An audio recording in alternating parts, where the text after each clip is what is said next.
गणित विज्ञान शिक्षक भर्ती में करीब 3.5 साल पहले निलंबित किए गए 13 शिक्षकों को भी बहाल कर दिया गया है।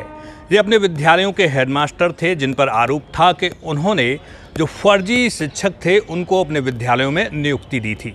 इस आधार पर 86 शिक्षकों को निलंबित किया गया था, जिनमें से 73 को पहले बहाल कर दिया गया था। 13 ऐसे शिक्षक थे जो बहाली पाने से रह गए थे क्योंकि उनके मूल दस्तावेज पुलिस में जमा थे। पुलिस की जांच के चलते इन 13 के दस्तावेज बीएसए कार्यालय नहीं आ पाए तो उनकी बहाली नहीं हो पाई। जब इन शिक्षकों ने बार बार बेसिक शिक्षा अधिकारी से मुलाकात की तो बेसिक शिक्षा अधिकारी ने एसएसपी महोदय को पत्र लिखा और उनसे उन शिक्षकों के मूल दस्तावेजों की मांग की। क्योंकि इस पूरे मामले में अभी भी जांच चल रही है, पुलिस जांच चलने के चलते पुलिस ने उनके मूल दस्तावेज देने से मना कर दिया। उन्होंने कहा कि न्यायालय के निर्देश के बिना मूल दस्तावेज नहीं दिए जा सकते हैं। तो ऐसे में बेसिक शिक्षा अधिकारी ने इन 13 निलंबित हेडमास्टरों से एफिडेविट लेते हुए इन्हें सशर्त बहाली दे दी है।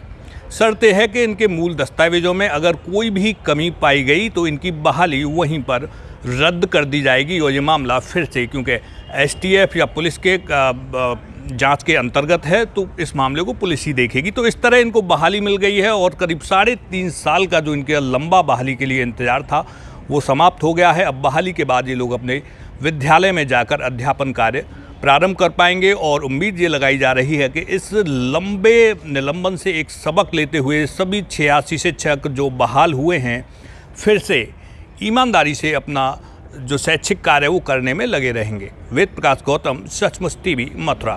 86 शिक्षक में से निस्तारण जो किए गए उसमें से 13 ऐसे शिक्षक रह गए थे जिनका मूल रिकॉर्ड पुलिस विभाग के पास में जमा था।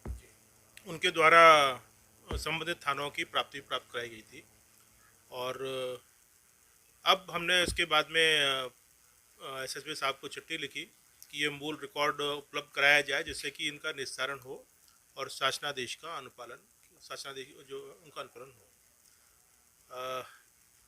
इसमें पुलिस के द्वारा ये हमको लिखित में चिट्ठी दी गई क्योंकि विवेचना का पार्ट है मूल रिकॉर्ड और इसीलिए बिना न्यायालय के आदेश के उपलब्ध नहीं कराया जा सकता। अब उस आधार पे हमने समिति बनाई। समिति के द्वारा एफिडेविट के आधार पर कि यदि मूल रिकॉर्ड मिलने में कभी भी कोई इस तरह की त्रुटि या कोई संभावना निकल के आती है तो संपूर्ण उत्तरदायित्व उनका होगा और समिति से जांच समिति बैठा के हमने विधिवत परीक्षण करके और बहाली का जो आदेश है वो सशर्त दिया गया है। क्या शर्त है इसमें? हाँ, एसटीएफ की फाइनल रिपोर्ट आने के बाद यदि कोई एसटीएफ की रिपोर्ट कोर्ट के डिसीजन का कुछ अन्यथा की स्थिति आती है या भविष्य में मूल रिकॉर्ड की वजह से कोई अन्यथा की स्थिति आती है तो ये स्वतः ये निरस्त माना जाएगा और इसमें जो विभाग कार्रवाई करेगा वो उनको जिम्मेदार होंगे और इनकी संपूर्ण जिम्मेदारी उस पर होगी। ये शर्त इन 13 के साथ है या बाकी जो 86 समस्त बहाल हुए हैं? सभी के साथ है, शर्त तो सभी के साथ है। और सर ये जो पहले 86 में से जो 73 बहाल किए थे उनमें से लगभग 30 को जो प्रतिकूल प्रविष्टि दी गई थी उसका क्या आधार रहा? कुछ खास वजह थी जो केवल 30 को दी गई है, बाकी को उसका जांच समिति के द्वारा परीक्षण किया गया और जांच समिति के द्वारा संस्तुति की गई कि इसमें किसी तरह का रिकॉर्ड मिलान ठीक से नहीं हो पा रहा है या संदिग्धता की स्थिति है।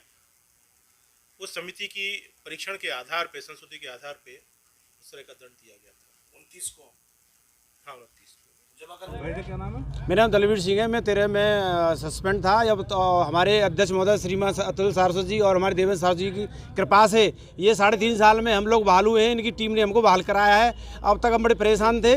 बिना किसी जीरो टॉलरेंस के खर्चे के हमको बिना पूर्ण सम्मान के साथ हम 13 को बहाल करा दिया है। हम इनका आभार व्यक्त करते हैं और बीएस साहब का भी आभार करते हैं और मीडिया जो हमारे संग रही है उसका भी हम आभार व्यक्त करते हैं। सस्पेंड क्यों किया गया था? दोस्त था आपका कोई? नहीं, हमारा कोई दोस्त नहीं ना, एक कन्फ्यूजन में हो गया था। हमको तो बीएस ऑफिस से लेटर मिला था, उसको हमने स्कूल में उसको ज्वाइन करा दिया, उसी का हमको दंड मिला। बहाल तो पहले ही हो जाते क्योंकि जो 13 लोग शेष रह गए थे उनकी पत्रावली पुलिस द्वारा न्यायालय में प्रस्तुत कर दी गई। अब चूँकि जाँच अधिकारियों के लिए जाँच करने में समस्या आ रही थी, पत्रावली पत्र व्यवहार रजिस्टर और अध्यापक उपस्थिति रजिस्टर ही नहीं थे, जांच किस आधार पर की जाए। तो वो तमाम सारे साक्ष्य 13 द्वारा उपलब्ध कराए गए, पुलिस की रिपोर्ट ली गई और जैसा कि बीएसए साहब ने कहा था कि मुझे प्राप्त होने के 24 घंटे के अंदर, तो 24 तो नहीं कहेंगे, लेकिन हाँ उनका बहुत सकारात्मक रुख रहा और बहुत ही अच्छे तरीके से उन्होंने। और आज मैं ये कहना चाहूँगा कि इन 86 ने संगठन पर विश्वास किया, जिसके साक्षी आप भी हैं। जब जब संगठन को और इनको आवश्यकता हुई, सारी मीडिया आप सहित समय समय पर उपस्थित रहती रही और इनकी सही बात को रखती रही अपने पटल से, जो कि ये निर्दोष थे। इन्होंने एक विभागीय आदेश की, जनपद स्तरीय आदेश की कॉम्प्लायंस की थी जो व्यवहार में थी। कोई भी ऐसा आदेश छाया प्रति या मूल प्रति जाती थी और हेडमास्टर या इंचार्ज हेडमास्टर उसकी कॉम्प्लायंस कर देता था, तो सामान्य वे में इन्होंने उसकी कॉम्प्लायंस की और उसी का खामियाजा इनको भुगतना पड़ा। इस बात को आपके द्वारा भी बार बार उठाए जाने से उसको बल मिला और ये अपने आप को इस बात को साबित करने में कामयाब हुए कि हाँ हम निर्दोष थे। और बीएसए साहब ने और कार्यालय ने, एसटीएफ ने, विभाग, शासन ने, सबने इस बात को माना और कंसीडर किया कि इनका कोई दोष नहीं था। तो आज जो आखिरी 13 बचे थे, आपके सहयोग से पूर्व माध्यमिक शिक्षक संघ ये कह सकता है कि उस दिन से इनकी लड़ाई या इनका जो विश्वास पूर्व माध्यमिक शिक्षक संघ पे है, वो पूर्व माध्यमिक शिक्षक संघ खरा उतरा। और आखिरी ये कहा गया था कि आखिरी बंदे की बहाली तक संघ साथ देगा। आज ये 13 आखिरी 13 थे, इनकी बहाली के साथ शिक्षक संघ ने अपने उस आश्वासन को और अपने उस कमिटमेंट को पूरा किया है आपके सहयोग से।